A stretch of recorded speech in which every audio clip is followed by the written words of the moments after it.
اعوذ باللہ من الشیطان الرجیم بسم اللہ الرحمن الرحیم۔ میری حکام بالا عوام الناس اس پاکستان کے شہریوں سے ایک پاکستانی شہری ہونے کی حیثیت سے گزارش ہے جی، ہم یہاں پر آئے ہیں کہ جی ایک بے قصور شخص کو بلا کسی جرم کے جو ہے نا 24 گھنٹے سے حسب بھیجا میں رکھا گیا، بجائے پولیس اپنی غلطی تسلیم کرنے کے وہ مجھے یہ کہتی ہے کہ جناب ہم آپ پر دہشت گردی کا پرچہ دے دیں گے کہ جی اگر آپ نے کوئی بات آگے بڑھائی۔ اس کا انصاف میں اپنے حکومت بالا کے بعد اپنے عوام پہ چھوڑتا ہوں۔ کیا حق کے لیے آواز اٹھانا غلط ہے میرے بھائیوں؟ دوسری بات یہ کہ جی ہمارا کسی سیاسی جماعت سے، کسی تحریک سے، کسی اور چیز سے کوئی رابطہ، کوئی تعلق نہیں ہے، نہ انشاءاللہ کوئی ہم اس کا ارادہ رکھتے ہیں۔ ہم صرف پاکستانی ہیں، ہم تاجر برادری ہیں۔ اس پاکستان کو ہم جو ہے نا پھلتے پھولتے دیکھنا چاہتے ہیں، اس کے لیے ہم 24 گھنٹے محنت کرتے ہیں، 14 گھنٹے ہم مزدوریاں کر کے اپنے بچوں کا پیٹ پالتے ہیں۔ اس ملک کے لیے ہم جو ہے نا ایک ریڑھ کی ہڈی کی حیثیت رکھتے ہیں، اور سب سے زیادہ پھر ہمارے اوپر ہر معاملے میں ہمارے اوپر ظلم کیا جاتا ہے جی۔ تاجر کا بائک پکڑ لیا، تاجر کو چھوڑنا نہیں ہے، تاجر کے اوپر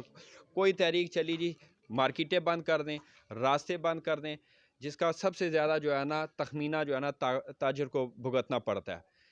تو اگر ہم تاجر ہیں تو اس میں ہمارا کیا گناہ ہے جی، کیا قصور ہے کہ جی ہم تو لوگوں کو فیسیلیٹیٹ کرنے کے لیے یہاں پہ اکٹھے ہوتے ہیں، اور صرف ہماری ایک ہی گزارش ہے جی سننے والوں سے، دیکھنے والوں سے اور یہاں اکٹھے ہونے والوں سے کہ جی ہم حق کے لیے کھڑے ہوئے ہیں جی۔ اگر ہم کہیں پہ قصوروار ثابت ہوتے ہیں جی، ہم ہر سزا بھگتنے کے لیے تیار ہیں۔ ہمیں سیاسی نہ بنایا جائے، ہمیں ہمارے حقوق دیے جائیں، ظلم نہ کیا جائے۔ یہ بلا وجہ کی جو ہے نا قصور کس کا پکڑیں کسی کو، ہم نہیں کہتے کہ حکومت کو جو ہے نا اقدامات نہیں کرنے چاہیے، مگر ان کے لیے کرنے چاہیے جو قصوروار ہوں۔ تو اگر بندہ کسی بے قصور کے لیے جاتا ہے، حکومت کے پاس مدد کے لیے جاتا ہے، تو حکومت کا فرض ہے اس کی مدد کرنا۔ تو یہ ہماری گزارش ہے، تو یہ تمام پاکستان سے گزارش ہے، تمام حکمرانوں سے گزارش ہے، تمام عوام سے گزارش ہے کہ خدا را اس ملک کے اوپر رحم کریں۔ اس ملک میں بسنے والے لوگ اسی ملک کی رعایا ہیں جی، ان کے اوپر رحم کریں۔ یہ یہاں پہ زیادہ تر لوگ پردیس سے آ کے آباد ہیں، ان کا سننے والا کوئی نہیں، یہ یہاں پہ اپنے دکھ سکھ کے لیے اکٹھے ہوتے ہیں، تو ان کو جو ہے نا وہی حقوق دیے جائیں جو اللہ کے نبی نے مہاجروں اور انصاروں کو دیے تھے۔ تو میری یہ گزارش ہے کہ یہ پاکستان جس طرح ہمارے محترم اشتیاق بٹ صاحب نے کہا کہ جی کلمے کی بنیاد پہ رکھا گیا، تقوی کی بنیاد پہ رکھا گیا، آج بھی اگر کیا وقت نہیں آیا، قرآن میں اللہ نے فرمایا کیا مومنوں پہ ابھی تک وہ وقت نہیں آیا کہ ان کے دل اللہ کے خوف سے پھر جائیں؟ کیا ابھی تک ہمیں کوئی اویئرنس نہیں آئی؟ ہمیں کیا یہ نہیں پتا کہ ہم نے یار اتفاق، پیار، محبت سے رہنا ہے، ایک دوسرے کے لیے قربانی کا جذبہ رکھنا ہے، ایک دوسرے کے لیے وقت نکالنا ہے، ایک دوسرے کے ساتھ دکھ سکھ بانٹنے ہیں، ایک دوسرے کو سپورٹ کرنا ہے صحیح معاملے میں۔ غلط معاملے میں ہم کسی کا ساتھ نہیں دیں گے، غلط معاملے کا ہم حصہ نہیں بنیں گے، غلط معاملے کو سپورٹ نہیں کریں گے۔ سب سے پہلے یہ بات اگر ہمیں پتہ ہوتا کہ ہم غلط ہیں یا غلط بندے کے پیچھے ہوتے تو ہم اتنے علل اعلان کھول کے جو ہے نا اتنی بڑی اپیل نہ کر رہے ہوتے۔ ہماری اپیل کو سنا جائے۔ اچھا سر، کس تاجر کو پکڑا گیا اور کیوں پکڑا گیا، کب پکڑا گیا، یہ پوری طرح ڈیٹیل تو بتائیں۔ جناب ہمارے ہنگری بنی پیزا پہ ایک سیلز مین کام کرتے ہیں شہباز صاحب، جبکہ ہم نے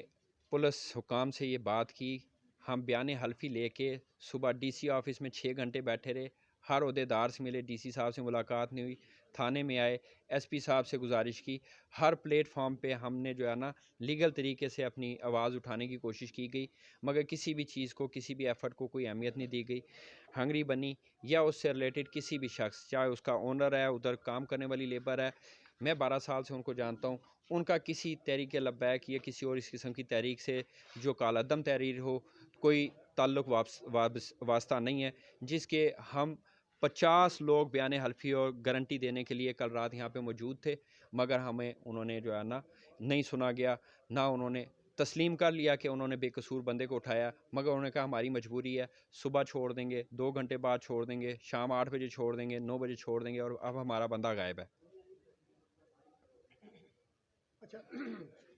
اب تھانے دار جو ہے